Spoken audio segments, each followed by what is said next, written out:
विज्ञान के कुछ बहुत ही इंटरेस्टिंग सवालों की इस दुनिया में आप सभी का स्वागत है। फैक्ट नंबर 1, अंडे तो आप में से बहुत से लोगों ने कभी न कभी बॉईल जरूर किया होगा, लेकिन क्या कभी आपने ये सोचा है कि क्या हम इस बॉईल हुए अंडे को दोबारा अनबॉईल कर सकते हैं? यानी क्या आप एक बार अंडे को उबालने के बाद उसे दोबारा पहले जैसा बना सकते हो? वेल, अकॉर्डिंग टू साइंस इसका जवाब है हाँ, ऐसा करना पॉसिबल है। अंडे को अनबॉईल कैसे करेंगे, ये जानने से पहले हम अंडे को बॉईल करते समय उसमें होता क्या है, पहले उसे जान लेते हैं।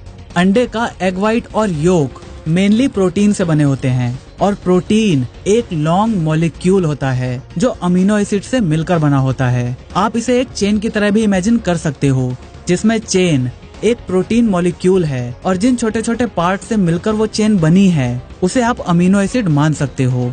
जब प्रोटीन वाटर के अंदर होता है तो ये सारी चेन्स अलग अलग एक बंडल की तरह अलग अलग रहती हैं, और जब आप अंडे को बॉईल करना स्टार्ट करते हो तो ये सारे बंडल एनर्जी की वजह से वाइब्रेट होना शुरू कर देते हैं और ये चेन्स खुलना स्टार्ट हो जाती हैं, जिसे डीनेचरिंग कहते हैं। और खुलने की वजह से ये चेन्स आपस में एक मैश बना लेती हैं और इस तरह बहुत सारी एनर्जी एब्जॉर्ब करने के बाद अंडे के अंदर का वो फ्लूइड एक सॉलिड स्ट्रक्चर बना लेता है।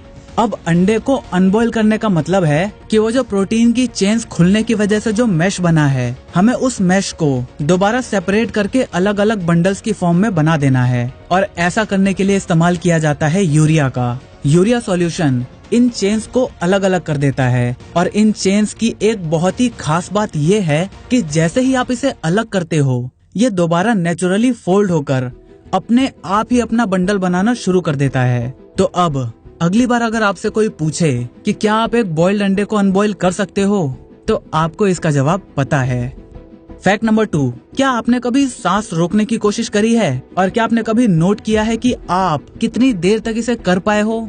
वेल, अगर आपने ऐसा नहीं किया तो मेरी पर्सनल एडवाइस यही है कि आप इसे कभी भी ट्राई मत करना, क्योंकि ऑक्सीजन की कमी सबसे पहले आपके दिमाग पे होती है और अगर आपके ब्रेन को 30 से 180 सेकंड तक ऑक्सीजन ना मिले तो आपकी कॉन्शियसनेस धीरे धीरे कम होने लगेगी। लगभग 1 मिनट बाद ऑक्सीजन ना मिलने की वजह से आपके ब्रेन सेल्स डिस्ट्रॉय होना शुरू हो जाएंगे और 3 मिनट बाद आपके दिमाग के डैमेज होने की प्रोबेबिलिटी सबसे ज्यादा हो जाएगी और 5 मिनट बाद आपकी मौत हो सकती है। और दुनिया का कोई भी इंसान हो, उसने चाहे कितनी भी प्रैक्टिस क्यों न कर रखी हो, इस धरती का कोई भी इंसान 15 मिनट से ज्यादा अपनी सांस को नहीं रोक सकता।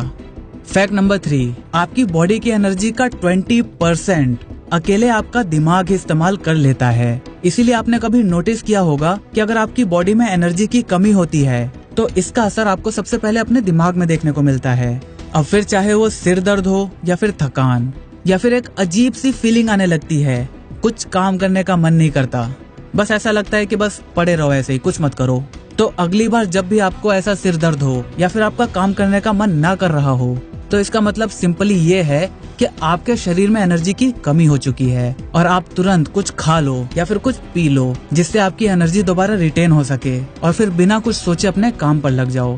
फैक्ट नंबर 4, अगर आपके पास कार है तो कभी न कभी आपके साथ ऐसा जरूर हुआ होगा कि आप किसी मॉल गए या फिर कहीं भी किसी ओकेजन पर गए और वहाँ आपने अपनी कार को पार्क कर दिया, लेकिन जब आप वहाँ से वापस आने वाले हो तो आप कंफ्यूज हो जाते हो कि यार मैंने अपनी कार कहाँ पार्क करी थी।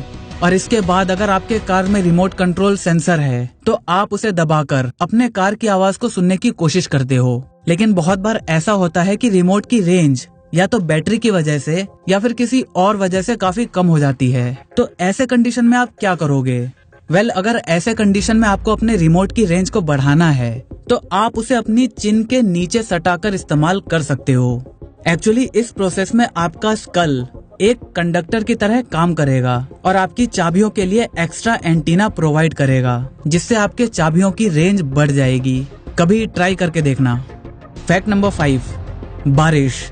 ये नाम सुनते ही शायद आपको भी मेरी तरह एक फ्रेशनेस का एहसास होता होगा। एक्चुअली जब पहली बार बारिश होती है तो उसके बाद एटमॉस्फेयर में एक स्मेल फैल जाती है, जिसे हम अपनी मिट्टी की खुशबू भी कहते हैं। और कई लोगों को बारिश सिर्फ इसीलिए पसंद है क्योंकि इसके बाद वो उस खुशबू को एंजॉय कर पाएंगे। लेकिन क्या आपको पता है कि साइंटिस्ट ने इस स्मेल को एक नाम भी दिया है, पेट्रिकॉर। लेकिन पानी की तो कोई स्मेल होती ही नहीं है। और बारिश के बाद क्या सच में जो खुशबू आती है वो हमारे मिट्टी की ही होती है? एक्चुअली ये खुशबू मेनली 3 चीजों की वजह से आती है। नंबर 1, जमीन में पाए जाने वाले बैक्टीरिया एंटीनोमाइसाइट्स। ये सूखी मिट्टी में पोर्स बना देते हैं और जब बारिश होती है तो ये पोर्स पानी से डिस्प्लेस हो जाते हैं और हवा में मिल जाते हैं और इस तरह हम इन्हें स्मेल कर पाते हैं। नंबर 2, कुछ प्लांट्स और ट्रीज नेचुरली ऑयल रिलीज करते हैं जो मिट्टी में कलेक्ट होता रहता है और जब बारिश होती है तो ये हवा में मिल जाता है। और इसका तीसरा कारण है ओजोन। ओजोन की बहुत ही हल्की लेकिन बहुत ही मस्त सी स्मेल होती है, इसीलिए इसका नाम ओजीन के नाम पर रखा गया है, जिसका मतलब होता है स्मेल।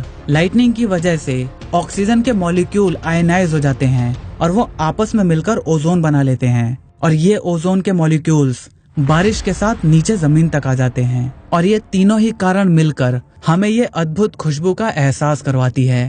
फैक्ट नंबर 6, वैसे तो एयरप्लेन में बहुत सारी लाइट्स लगी होती हैं, लेकिन क्या आपने विंग्स के नीचे लगी ये रेड और ग्रीन कलर की लाइट को कभी नोटिस किया है? इन्हें नेविगेशन लाइट्स भी कहते हैं। जब पायलट्स फ्लाई कर रहे होते हैं तो रात के समय उन्हें एयरक्राफ्ट की केवल लाइट्स ही दिखाई देती हैं और इन लाइट्स की वजह से सामने वाले पायलट को ये पता चलता है कि ये एयरक्राफ्ट किस डायरेक्शन में जाने वाला है। आप इसे इस फोटो से आसानी से समझ सकते हो। पहले वाले केस में हेलीकॉप्टर आगे की तरफ जा रहा है और इसे अपने लेफ्ट साइड में एक एयरक्राफ्ट दिखाई देता है और ग्रीन कलर की लाइट भी उसी की तरफ है, तो इसका मतलब है कि एरोप्लेन हेलीकॉप्टर की तरफ फ्लाई कर रहा है और उन दोनों में क्रैश होने के चांसेस काफी ज्यादा हैं। जबकि दूसरे केस में एयरक्राफ्ट राइट साइड में है और हेलीकॉप्टर को ग्रीन लाइट फिर उसी साइड दिखाई देती है। इसका मतलब ये है कि एरोप्लेन ऑलरेडी पाथ क्रॉस कर चुका है और हेलीकॉप्टर से दूर जा रहा है। फैक्ट नंबर 7, आपने देखा होगा कि साबुन चाहे किसी भी कलर का हो और किसी भी कंपनी का हो, उसका फॉर्म हमेशा व्हाइट कलर का ही होता है। सोप एक्चुअली 3 चीजों से मिलकर बनता है, सर्फेक्टेंट, कलर डाई और परफ्यूम। सर्फेक्टेंट वाटर के साथ मिलकर झाग बनाता है, डाई सोप को कलर देता है और ये बहुत ही कम मात्रा में इस्तेमाल किया जाता है क्योंकि इसकी जरूरत बहुत ही कम पड़ती है और ये पानी में घुल जाती है। और परफ्यूम सोप में वो स्मेल ऐड करता है। साबुन का झाग बहुत सारे छोटे छोटे सोप बबल से मिलकर बनता है। मैं उन बड़े बबल्स की बात नहीं कर रहा जो नहाते टाइम आपको क्लियरली दिख जाते हैं, वो तो है ही, लेकिन जो फॉर्म होता है, जो झाग बनता है, वो कुछ नहीं, सिर्फ बबल्स ही होते हैं। ये बबल्स इतने छोटे और इतने सारे होते हैं कि आप इन्हें इंडिविजुअली तो देख ही नहीं सकते और कलेक्ट होने के बाद ये कुछ ऐसे दिखाई देते हैं। इस वजह से जब लाइट्स इन पर पड़ती है तो सारे बबल्स अलग अलग वेवलेंथ की लाइट्स को अलग अलग डायरेक्शन में रिफ्लेक्ट करते हैं। और अगर आप एक साइंस लवर हैं तो आपको ये तो जरूर पता होगा कि कोई भी ऑब्जेक्ट अगर सारी लाइट की वेवलेंथ को एब्जॉर्ब कर लेता है तो वो हमें ब्लैक कलर का दिखता है और कोई ऑब्जेक्ट सभी लाइट्स की वेवलेंथ को रिफ्लेक्ट कर देता है तो वो हमें व्हाइट कलर का दिखता है।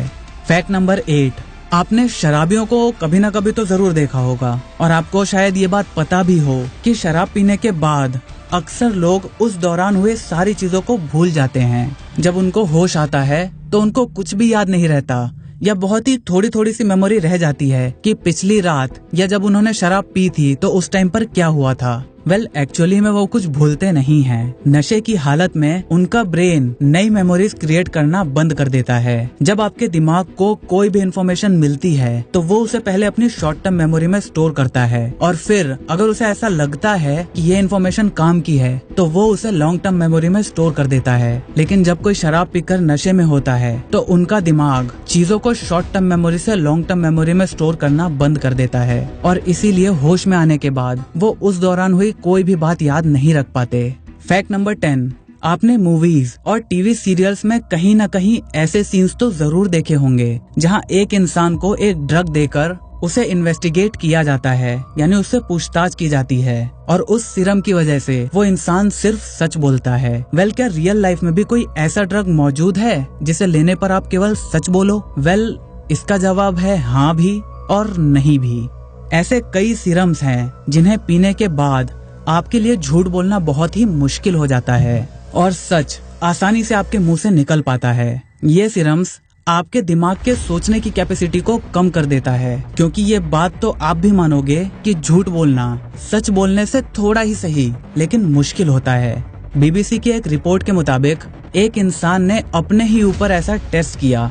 जब पहले उसे हल्का हल्का डोज दिया गया तो वो अपने प्रोफेशन के बारे में झूठ बोल रहा था। उसने बोला कि वो एक कार्डियक स्पेशलिस्ट है, लेकिन जब डोज को धीरे धीरे बढ़ाया गया तो बाद में उसने ये बताया कि वो एक टेलीविजन प्रोड्यूसर है। लेकिन अभी भी आज तक कोई भी ऐसा ड्रग प्रूव नहीं हुआ है जिसे एक ऑफिशियल ट्रूथ टेलिंग ड्रग कहा जा सके। इसीलिए वेस्टर्न कंट्रीज ने इन्हें आज तक लीगल इन्वेस्टिगेट टूल मानने से इनकार कर दिया है। लेकिन भारत में रॉ और दूसरी कुछ सीक्रेट एजेंसीज शायद इन सीरम्स का इस्तेमाल करती हैं।